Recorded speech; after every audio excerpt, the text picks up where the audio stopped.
I like the open for sure. It's a good start. Several stories receiving local and national attention this week that we want to dig a little deeper into. We're starting something new tonight on Fox 4, the open for starters. Also, WBAP radio talk show host Ben Ferguson is joining us for the segment we're calling the Fox 4 with Ben Ferguson. You ready? I think so. Let's not start the clock just yet. Anyway, it is 4 minutes with Ben, so that's the name. All right, let's start, Ben. Yeah, I'm ready. With this South Carolina police officer charged with murder, fired today for killing an unarmed black man running away from him. Most of us have seen the videotape. What's your takeaway? And what do you think would have happened without this witness videotape? Oh, I think it would have been a completely different narrative. I mean, you had a story that was told by the police officers that obviously was not accurate, that was told before he realized that there was an actual tape of the shooting.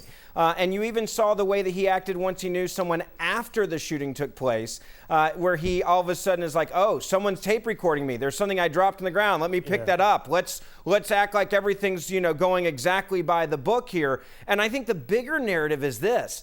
It's time for us to have body cameras, and it's for two reasons. One is to protect the good cops out there, and the mass majority of police officers are incredible human beings that put their lives on the line every day and don't get paid a whole lot of money while doing it.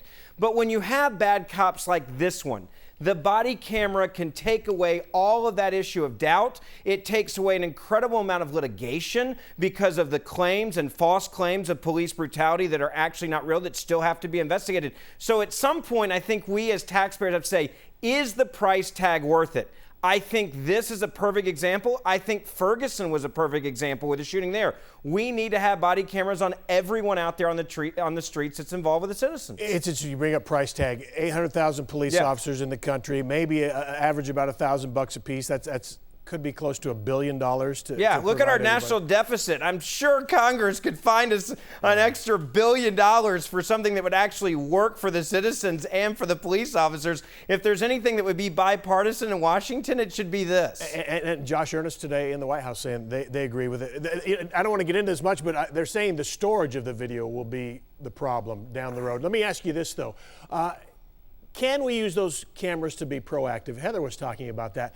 Can it stop the bad behavior or just catch the bad cops after the fact? Look, anytime you're on camera, people act differently. You and I are going to talk a little bit differently when we know the camera's rolling tonight than we might beforehand. It puts people on their best behavior. We see it with athletes. We see it with celebrities. We see it how it changes people. So I think it would be a positive thing for police to have this because and here's the other thing. I think it actually makes the criminals or those that might be mouthing off or escalating a situation with the police act a little bit better if they know every time they're interacting with a police officer, it could be used in evidence against them in a court of law. It may take away a lot of these hostile situations. Okay. Hunt County, that officer, the sheriff's deputy caught on tape punching the pregnant woman. What did you make of the sheriff's news conference today, Randy Meeks? First of all, they need to find some public relations money to help the sheriff out today. Well, he floated this idea. Gosh, let me just throw something out there. What could have happened? You don't do a press conference, okay? And talk about hypotheticals instead of actually talking to the police officer. That's number one here. So I don't think he's going to get named Sheriff of the Year over this. But I'll also say this about the woman.